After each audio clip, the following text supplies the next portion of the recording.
Mobile हमारा, recharge हमारा, TV हमारा, रिचार्ज हमारा, कहानी अपना कर रहे हो। इस बेईमानी को आप समझिए। धर्म अगर बचाना जरूरी है तो खाली हम क्यों बचाएंगे? स्मृति ईरानी की बेटी गोवा में रेस्टोरेंट खोलेगी नहीं, और हम लोग मोटरसाइकिल लेकर के अपना तेल भरवा करके जय श्री राम। अरे राम जी जिंदाबाद हैं, जय जय है श्री राम का। कल भी था, आज भी है, आगे भी रहेगा। ये नया फैशन कैसे शुरू हुआ है? ये खेला क्या है? इस खेला को हमको समझना पड़ेगा। ये नया फैशन इसलिए शुरू हुआ है कि हमारे इतिहास से ही, हमारे इतिहास को हमारी स्मृति से मिटाने की कोशिश की जा रही है।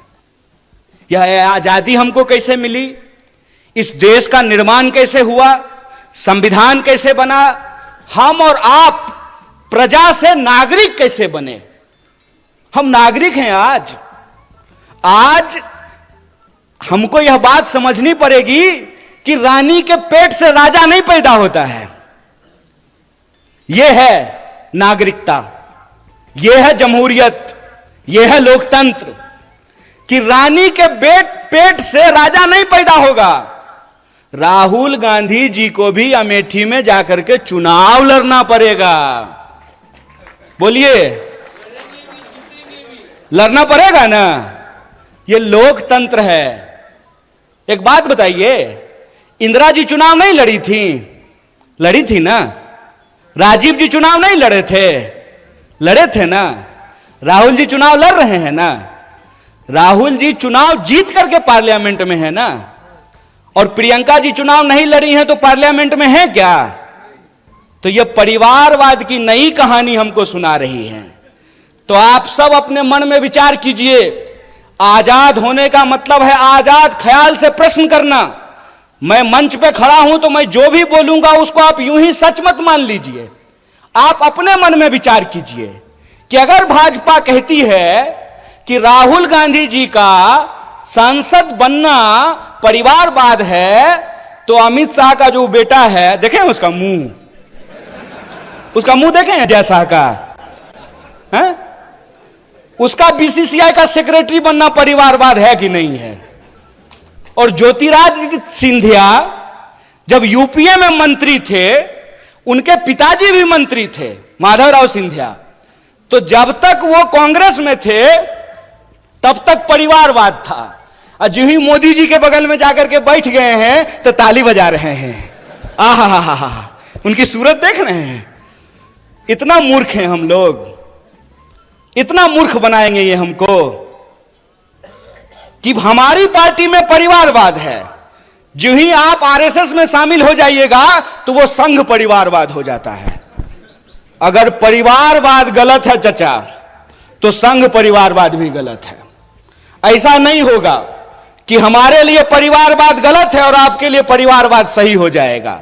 मैं ये एग्जाम्पल हमेशा लोगों को देता हूं कि सोनिया जी का कांग्रेस में होना और राजीव जी का कांग्रेस में होना परिवारवाद है, तो मेनका गांधी जी का और वरुण गांधी जी का भाजपा में होना परिवारवाद कैसे नहीं है? बताइए, बोलिए। बेवकूफ बना रहे हो।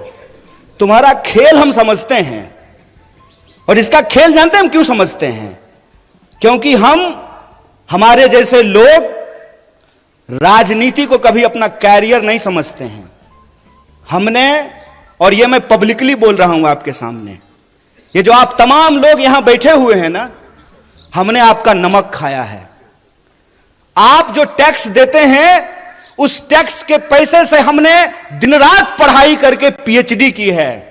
हमारा बाप अमित शाह थोड़ी था कि हम बीसीसीआई के सेक्रेटरी बन जाएंगे, हैं? तो जब हमने आपका नमक खाया है तो हम जानते हैं इस देश की हकीकत क्या है। इस देश की हकीकत यह है कि महात्मा गांधी विदेश में पढ़ाई किए, बैरिस्ट्री की पढ़ाई किए थे। बैरिस्ट्री की पढ़ाई करके वो भारत आए, और मोहनदास करमचंद गए बिहार, और बिहार में किसान के आंदोलन में शामिल हुए चंपारण में, और बिहार के किसानों ने करमचंद को महात्मा गांधी बना करके भेज दिया। और वो गांधी सूट खोल दिए देश के लिए। वो भी गुजरात से थे।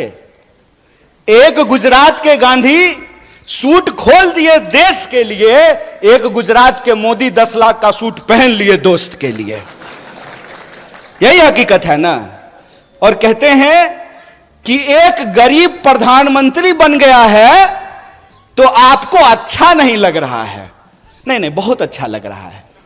बस हम ये चाहते हैं कि जैसे आप गरीब हैं ना, वैसा ही गरीब इस देश का हर कोई बन जाए। हर कोई वैसा ही गरीब बन जाए कि चढ़ने के लिए उसके पास 8,500 करोड़ का हवाई जहाज हो, 15 करोड़ का कार हो, 10 लाख का सूट हो, 5 लाख का चश्मा हो, 2.5 लाख का कलम हो। हम चाहते हैं कि ऐसी गरीबी पूरे देश को मिल जाए। चोरी, इसको चोरी कहते हैं, इसको बेईमानी भी कहते हैं, इसको कहते हैं आंख में झूठ झोंकना। और ये हमारे आंख में झूठ झोंक रहे हैं। हमको यह बात समझनी पड़ेगी कि आज हमारे मुल्क में हमारी सबसे बड़ी समस्या क्या है, हम किन समस्याओं से जूझ रहे हैं और किस तरीके से हमारा ध्यान भटकाया जाता है।